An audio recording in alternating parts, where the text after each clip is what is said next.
Hi everyone, it's Ed from Runnable. Finally back from China. Wow, that was a long trip. Well, it wasn't a long trip in terms of time there. I only really had 3 days there, but long in terms of flights. Yeah, I apologise for not uploading as much as I would have liked out there. It's a real pain. China's a great place, and I advise you to visit, and Shanghai is great, particularly if you like, to look at modern architecture combined with the old architecture of the old town.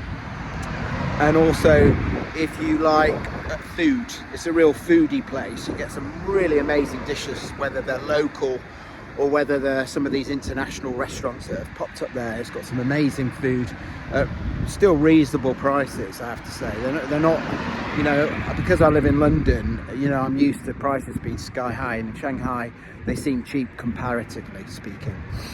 But yeah, I wasn't able to post a lot out there, but I did do some running out there, and you can see my my running vlog that I've just done. That's kind of like I travel around Shanghai a little bit, as much as I could, considering how long I was there for, and give you a flavour, a taste for what it's like there. And tomorrow, I got back this morning, Saturday by the way, and tomorrow I've actually got a 10k that I totally forgot about. Actually, in the back of my mind it was there. It was a free entry to the ASICS London 10, I think, run by run through. I've got no idea. I've not even looked at the route, where it is, blah blah blah. I'll do that a bit later today. So I'm not running that much today. I'm just going to do a nice easy 5k in the Novablast 5 again. And why Novablast 5? Because they're really soft, comfy, really good slow run shoe. I think they're right up there with the More V5 for slow runs, but they have the added versatility that you can up the pace, and you can almost get to, I feel like you can almost get to sort of Superblast pace with these. So there's an argument to say that these could be, could buy these instead of the Superblast. The only thing I would say, caveat that I haven't tried the Superblast 2, and that some people say it's very similar, some say it's better, so maybe Superblast 2 is a level above Novablast 5. But the other caveat I think is the durability of the shoe. Superblast is great for marathon training because it'll last you the whole training block, probably 2 or 3 training blocks, whereas I don't know about the Novablast yet. I suspect it's not quite as much durability because it's a softer foam, but I still think it'll be pretty good. So those of you that have had trouble getting hold of the Superblast in the past but want to buy a running shoe that's not that dissimilar, to be honest, now, it's softer, it's a nicer, funner ride. It's just whether it's quite as quick, I doubt, but it's not far off. I think this shoe is pretty damn good at quite a lot of paces actually. I wouldn't race in this shoe, and that's about the only thing I wouldn't do in it, but I could definitely do I wouldn't do intervals in it either, but I could definitely do pretty much all my other runs at, going up to marathon pace and a bit quicker, to be honest. So yeah, that's all I wanted to say. I'm going to do a kind of short and slowish run now, get my legs into gear. The flights really take it out of my legs, so I'm going to moan, sorry. I'm not expecting much tomorrow. I will probably wear the Wave Rebellion Pro Beta again because I recently ran the Battersea 5k in that shoe, and I got the feeling it could be a really good 10k shoe, and it should, apart from my ankles, it should protect my legs a bit, with them being a bit beaten up by the flight and just sitting in cramped up. Wherever you are on a flight, whether you're business class or economy or even first class, it's the whole pressure of the flight, the air pressure, and it just messes your ears up and your body up. That's why you got to be careful with thrombosis and things like that on a flight. You've really got to move around a bit. So I tried my best, but I always feel at the end of a flight, I don't know if you guys feel, that my legs feel in a real mess, like they've just run half marathon or something.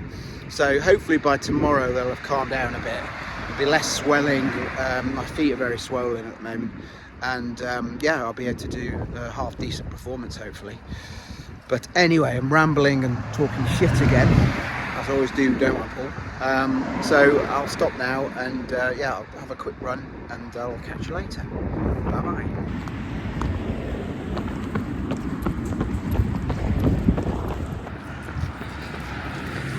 So the day before a race, I like to do a nice sort of slow short run, just to get my legs into gear. I mean, you know, some people call it the shakeout run, I guess.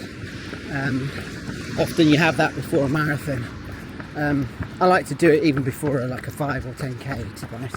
I never do a long run before a race. There's absolutely no point, unless you're kind of marathon training and you're looking to use your race as a bit of marathon training, rather than racing it. There's no point. It's going to be quite a big event, I think. It's called the London 10. So they're closing a lot of the roads in London tomorrow. So if you're planning to, well, not that many people are, but if you're planning to take your car into London, I'd avoid it tomorrow morning. You might run into trouble.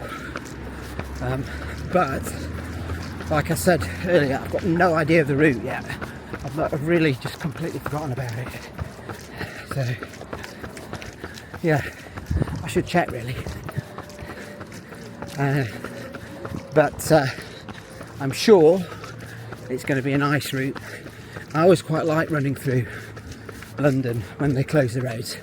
You never really get a chance to experience the busy streets of London in that kind of calm, isolated way. I mean, I know there's lots of runners, but you know, with no traffic, I guess is what I'm saying, no cars. It's quite nice. So yeah, so back to Novablast. So quick recap so far on this shoe. So I think really nice feel, really nice shoe to run in. It's got a nice rocker on it, makes running easy, this shoe. Soft but not too mushy foam. Lovely upper. I can't fault the upper actually. Just don't even notice it on my feet. But it's nice and warm for this time of year. Might be a bit warm in the winter, but I don't think so. I think it's fairly breathable. So ASICS seem to have kind of nailed their uppers in recent years, and this is no exception. The look of this shoe I really like. I mean, I've gone for the black, all black one, and it looks kind of really, what's the right word? I was going to say ergonomic, but I don't think that's right. It kind of looks like a sculpture, like it's like the foam in particular bit is like edged marble, and I think you can tell it's Japanese roots by the way it looks. And so looks wise, I think they've nailed it. I like the teal upperway as well, colourway as well. I potentially would have got that, but I just fancied a black, all black shoe, and not been that many opportunities recently, so I thought I'd just go for it when this came available, and I'm glad I did. Really nice for the winter. As Paul mentioned, which is quite true, it's just a shame they didn't sort the outsole out a bit. So that's the one weakness, and it's not really a weakness you want in a shoe coming into the winter period. Like, I wouldn't be wanting to take this out these shoes out if the ground was really frosty and slippy, and that's not a good thing, is it, when you're buying a shoe in December? So I think that's a consideration. But having said that, it's a kind of 3 out of 5 grip. There are far worse grips out there, let me tell you. The Skyflow, Hoka Skyflow is an example in my mind of a worse grip than this. So it's not good, but it's not as bad as some of the other reviewers will have you believe. So from my point of view, and as you know, I've used a lot of shoes over this period, I think the grip is passable. Let's just say that. It's not good, but it's passable. And better than the original Superblast, that's for sure. So that's one area of improvement. So it's good there's still room for improvement in the shoe, because there really isn't that much more I can say needs improving really. Maybe a little bit of stack height, extra stack height in the forefoot to even it out a bit. You know, I'm not sure you need the 8mm drop for a daily trainer. 7 or 6 would be good. I don't think it's going to be too punishing on your calves this shoe, because anyway, it's maybe not such a big deal, because with the bone being softish, when you compress it, you know, it feels like less of a stack height, less of a drop anyway. So it's maybe not something I think should get fixated on. I think generally, in terms of going back to the outsole, I think a part of the problem is reviewers, I think, that are so fixated on weight that running shoe companies, I think, have got a bit paranoid about keeping the weight right down. I know there's been gradual weight increases because of increases in stack height. So it's not like there aren't shoes out there that are a lot heavier than this. But in general, I think, you know, you get reviewers who go on and on about this yellow, for instance, being too heavy. And like one of the areas they could, you know, fix and make it lighter is reduce the rubber coverage on this yellow, which is pretty decent for a racing shoe, but then you're going to get a less durable ride and less grippy, less stable ride, and the durability of this yellow, which is up there with the best in terms of race shoes, would suffer. So I think reviewers generally need to stop fixating about weight, because they are actually influencing, these big reviewers anyway, are influencing running brands to take away important features in their shoes, like good grip, good rubber coverage.